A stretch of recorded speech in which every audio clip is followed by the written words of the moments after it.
वाणी बहुत उत्साहित थी। विवाह के 2 महीने बाद ही उसका यह पहला जन्मदिन था।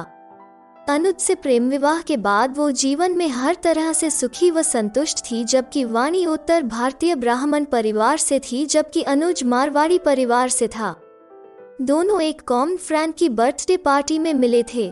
साल भर की दोस्ती के बाद दोनों परिवारों की सहर्ष सहमति के बाद दोनों 2 महीने पहले ही विवाह बंधन में बंध गए थे। अनुज मुंबई में विवाह से पहले फ्रेंड्स के साथ फ्लैट शेयर करता था। विवाह के बाद अब मुलुंड में उसने फ्लैट ले लिया था। आज वाणी अपने बर्थडे के बारे में ही सोच रही थी कि अच्छा है, परसों बर्थडे का दिन इतवार है, पूरा दिन खूब एंजॉय करेंगे। उसे विवाह से पहले का अपना पिछला बर्थडे भी याद आ गया। पिछले बर्थडे पर जब वाणी ने अनुज को डिनर करवाया तो वो मन ही मन अच्छे गिफ्ट की उम्मीद कर रही थी। आखिरकार अनुज की नई नई गर्लफ्रेंड थी, पर अनुज ने जब उसे जेब से एक फूल निकाल कर दिया तो उसका मन बुझ गया था। मन में आया था, कंजूस मारवाड़ी। वाणी का उतरा चेहरा देख अनुज ने पूछा था, क्या हुआ? तुम्हें फूल पसंद नहीं है? वाणी ने मन में कुछ नहीं रखा था, साफ साफ बोली थी, बस फूल। मुझे लग रहा था तुम मेरे लिए कुछ स्पेशल लाओगे, हमारी नई नई दोस्ती है। अरे अभी दोस्ती ही तो है। मैंने सोचा अभी तुम्हारे लिए कुछ स्पेशल ले लूं और थोड़े दिनों बाद किसी भी कारण से यह दोस्ती न रहे तो? वाणी चौंकी थी, मतलब तुम्हारा गिफ्ट बेकार चला जाएगा फिर? हाँ भाई, मारवाड़ी हूँ, ऐसे ही फ्यूचर पक्का हुए बिना गिफ्ट में पैसे थोड़े ही लुटाऊंगा। मैंने तो आज तक किसी लड़की को गिफ्ट नहीं दिया। ओह, मेरा मारवाड़ी बॉयफ्रेंड दिल का कितना साफ है। उस समय तो यही सोचा था वाणी ने, और आज वो उसकी पत्नी है। अब देखना है क्या गिफ्ट देगा वो बर्थडे पर। वाणी को इतवार का इंतजार था। इतवार की सुबह वाणी को बाहों में भर किस करते हुए अनुज ने उसे बर्थडे विश किया। वाणी बहुत अच्छे मूड में थी। वो अनुज की बाहों में सिमटती हुई बोली, अनुज, मैं बहुत खुश हूँ। विवाह के बाद मेरा पहला बर्थडे है। हाँ डियर, मैं भी बहुत खुश हूँ। रुको, तुम्हारा गिफ्ट लाया। अनुज अलमारी की तरफ बढ़ते हुए बोला, आंखें बंद रखना, जब कहूँगा तभी खोलना। आंखें बंद कर मन ही मन वाणी कल्पनाओं में खो गई। काश डायमंड रिंग हो, गोल्ड चेन, स्टाइलिश ब्रेसलेट, कोई मॉडर्न ड्रेस या लेटेस्ट घड़ी या मोबाइल। यही सब अपनी पसंद तो है, वो अनुज को बताती रहती है। मन ही मन खूबसूरत कल्पनाओं में डूबी वाणी को हाथ पर किसी पेपर का एहसास हुआ। अनुज ने कहा, खोलो आंखें, तुम्हारा बर्थडे गिफ्ट। वाणी जैसे आसमान से जमीन पर गिरी। एक पेपर उल्टा पुल्टा देखा। अनुज ने गर्वित स्वर में कहा, तुम्हारे नाम से एफडी करवा दी है डार्लिंग। यही गिफ्ट है तुम्हारा। वाणी के तन बदन में आग लग गई। यह मेरा बर्थडे गिफ्ट है? रियली? हाँ डार्लिंग, पर मेरा रिटर्न गिफ्ट? कहता हुआ शरारत से अनुज मुस्कुराया तो वाणी ने कहा, अभी नहीं, पर सच में यही गिफ्ट है मेरा।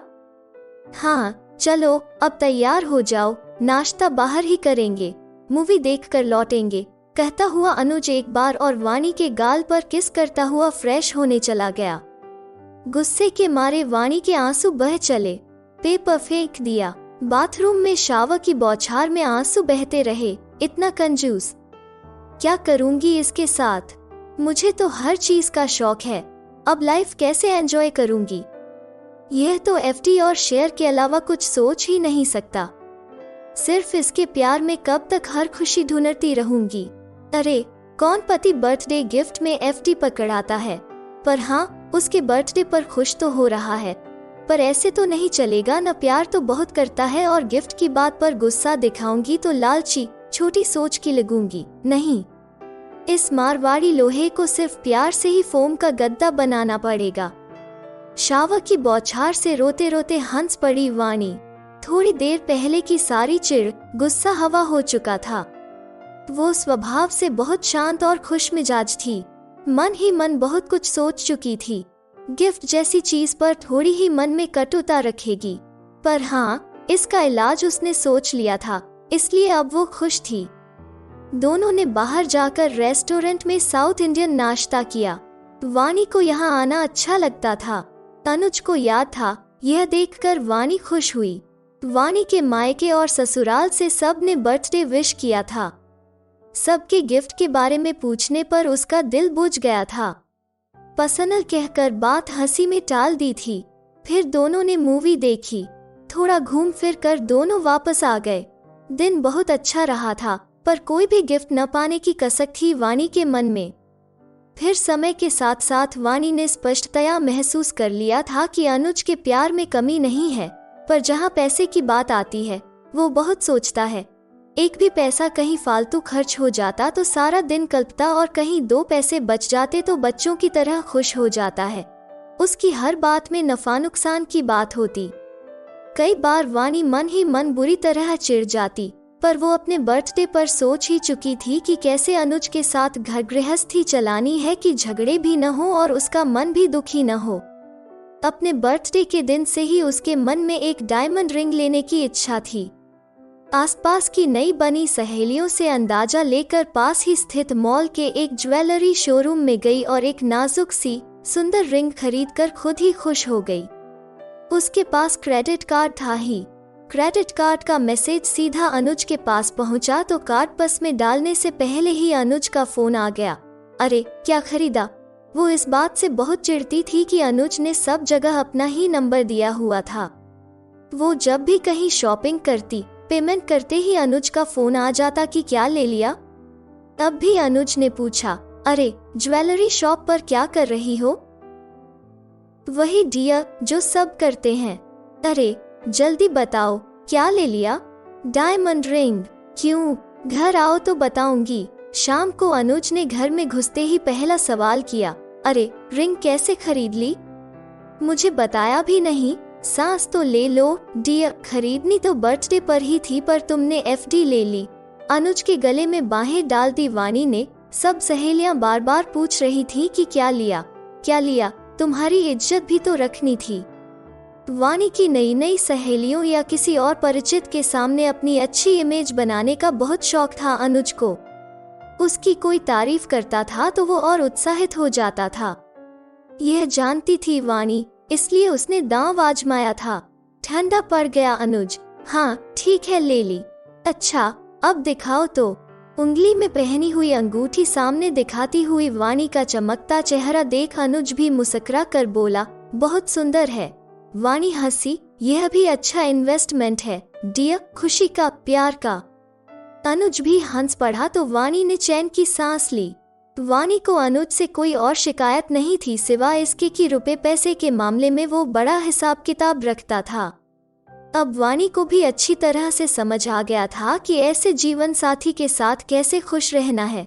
वो कई तरीके आजमाती, सब में लगभग सफल ही रहती। अनुज को प्यार भरे पलों में अपने दिल की बातें भी कहती रहती। अनुज, मुझे वो चीज अच्छी लगती है जो मुझे आज खुशी देती है। 50 साल बाद मुझे कोई बचत खुशी देगी। उस इंतजार में मैं अपनी यह उम्र, ये शौक, ये खुशियों के दिन तो खराब नहीं करूंगी न। वाणी अब यह उम्मीद नहीं करती थी कि अनुज सरप्राइज में उसे कोई गिफ्ट या कुछ भी और ला देगा। उस जैसे कंजूस पति के साथ कैसे निभाना है यह वो जान ही चुकी थी। एक बार दोनों में अकारण ही बहस हो गई। अनुज गुस्से में जोर जोर से बोलने लगा। वाणी को भी गुस्सा आया था पर वो चिल्लाई नहीं, गुस्से में चुपचाप बैठी रही। अनुज गुस्से में ही ऑफिस का बैग उठाकर निकलने लगा तो वाणी ने संयत स्वर में कहा, घर की दूसरी चाबी लेकर जाना। चलता हुआ ठिठक गया अनुज, गुर्राया, क्यों? मुझे बाहर जाना है। कहाँ? मैंने सोच लिया है जब जब तुम बेवजह गुस्सा कर ऐसे जाओगे उसी दिन जी भर कर शॉपिंग करके आऊंगी। अपना मूड मैं शॉपिंग करके ठीक करूंगी। अनुज के गुस्से की तो सारी हवा निकल गई। बैग टेबल पर रखा और वाणी के कंधे पर हाथ रख कर खड़ा हो गया। मुस्कुरा दिया, ठीक है, अच्छा, सॉरी। वाणी भी जोर से हंस पड़ी। मन में सोचा, चलो यह पैंतरा भी काम आया, मतलब अब हमारा झगड़ा कभी नहीं होगा। वो बोली, सचमुच जब भी तुम गुस्सा होंगे मैं शॉपिंग पर चली जाऊंगी। ऐसा जुल्म मत करना मेरी जान, खर्च करने में बंदा बहुत कमजोर दिल का है, जानती हो न? जानती हूँ, तभी तो कहा है। उसके बाद हंसते मुस्कुराते अनुज ऑफिस चल दिया। वाणी अकेले में भी बहुत हंसी। यह तो अच्छा इलाज है इसका। पैसे खर्च करने के नाम से तो इसका सारा गुस्सा हवा हो जाता है। एक दिन फिर बातों बातों में वाणी ने कहा, अनुज, पता है पत्नियों के रहन सहन, उनकी लाइफ स्टाइल से उनके पतियों का स्टैंडर्ड पता चलता है। हाँ, यह तो है, इसलिए मैं अच्छा पहनती, खाती पीती हूँ। मेरे पति का इतना अच्छा काम है, मैं क्यों मन मार कर रहूं? मैं अच्छी तरह रहूंगी तो आसपास पड़ोसियों और मेरी सहेलियों को भी तुम्हारे पद आय का अंदाजा मिलेगा। वैसे मुझे दिखावा पसंद नहीं है, फिर भी तुम्हारी इज्जत रखना, तुम्हारी तारीफ सुनना अच्छा लगता है मुझे। कहते कहते वाणी अनुज की प्रेममयी बातें, उसका खुशमिजाज स्वभाव, पूरी तरह से अनुज प्रभावित था वाणी से। वाणी के स्वभाव की सरलता उसे अच्छी लगती। वाणी भी खुश थी, पर अनुज को बदलना भी इतना आसान नहीं था। उसे अपने ऊपर बहुत संयम रखना पड़ता। एक शर्ट लेने के लिए भी एक जगह पसंद आने पर भी अनुज कई ब्रांडेड शोरूम में भटकता कि सेल डिस्काउंट कहाँ ज्यादा है। मॉल में उसके पीछे इधर उधर भटकती हुई वाणी चिढ़ जाती, पर चुप रहती। उसकी एक शर्ट की शॉपिंग में भी वो थक हार जाती। वो अनुज के साथ होने पर अपनी शॉपिंग बहुत ही कम करती। बाद में अकेली या किसी फ्रेंड के साथ आती, जो मन होता खरीदती और अनुज की कंजूसी से भरे सवालों के जवाब प्यार भरी होशियारी से बखूबी देती। अनुज कुछ कह न पाता। अनुज का बर्थडे आया तो अपने जोड़े हुए पैसों से वो अनुज के लिए एक शर्ट और परफ्यूम ले आई। अनुज को परफ्यूम्स बहुत पसंद थे, पर अच्छे परफ्यूम्स बहुत महंगे होते हैं, इसलिए अपने लिए खरीदता ही नहीं था। कभी एक लिया था तो उसे भी बहुत कंजूसी से खास मौके पर ही लगाता था। वाणी को इस बात पर बहुत हंसी आती थी। एक बार अनुज को चिढ़ाया भी था, अपने इस परफ्यूम को बैंक के लॉकर में क्यों नहीं रखते? अनुज इस मजाक पर बहुत हंसा था। अनुज वाणी के लिए गिफ्ट्स देखकर बहुत खुश हुआ। वाणी को अच्छे डिनर के लिए ले गया। नया विवाह, रोमांस, उत्साह, प्यार भरी तकरार का 1 साल हुआ तो मैरिज एनिवर्सरी का पहला सेलिब्रेशन भी वाणी ने खूब उत्साह से प्लान किया। अब वो कुछ चीजों में अनुज से सलाह भी नहीं लेती थी। अपने लिए एक सुंदर साड़ी और अनुज के लिए एक घड़ी लेकर आई, जिसे देखकर वो बहुत खुश हुआ। कीमत सुनकर मुंह तो उतरा, क्योंकि सरप्राइज के लिए वाणी कार्ड का इस्तेमाल नहीं करती थी, नकद देकर खरीदती थी। इसलिए अनुज को पहले से कोई अंदाजा नहीं हो पाता था, पर ऑफिस से आते ही वाणी को बाहों में भर लिया। वाणी, पता है सबको घड़ी इतनी पसंद आई कि पूछो मत। वाणी मुस्कुराए, गिफ्ट्स अच्छे लगते हैं न डियर? हाँ, कहता हुआ अनुज हंस दिया। फिर आया विवाह के बाद वाणी का दूसरा बर्थडे। इस बार कोई उम्मीद कल्पना नहीं थी वाणी के मन में। हमेशा की तरह उसने सोच रखा था कि वो खुद ही कुछ ले लेगी अपने लिए। इस बार भी उसे सेल्फ सर्विस करनी पड़ेगी। वो मन ही मन इस बात पर हंसती रहती थी कि कंजूस पति के साथ उसे सेल्फ सर्विस ही करनी पड़ती है। बर्थडे वाले दिन वाणी सुबह सोकर उठी तो अनुज ने उसे विश किया, फिर आंखें बंद करने के लिए कहा। वाणी ने इस बार फिर आंखें बंद की। इस बार कल्पना में एफडी, शेयर मार्केट का इन्वेस्टमेंट या कोई हेल्थ पॉलिसी या कोई इंश्योरेंस लगता है। अब आंखें खोलो। अनुज के कहने पर वाणी ने आंखें खोली तो उसे अपनी आंखों पर यकीन ही नहीं हुआ। सामने बेड पर एक खूबसूरत साड़ी और एक ब्रेसलेट रखा था। वो, थैंक यू, यह तुम ही हो ना, कहकर हंसती हुई अनुज से लिपट गई, उसे जोर से बाहों में भर लिया। चलो, अब मेरा रिटर्न गिफ्ट। शरारत से अनुज ने उसे देखा तो उसकी बातों का मतलब समझती हुई वाणी का चेहरा गुलाबी हो गया। वो उसके सीने में छिपती चली गई। वो हैरान थी। मारवाड़ी लोहा प्यार से 1 साल में ही फोम का गद्दा जो बन चुका था। तो दोस्तों, आपको ये कहानी कैसी लगी? प्लीज लाइक करें और रोज नई कहानियों के लिए चैनल को सब्सक्राइब जरूर करें। धन्यवाद।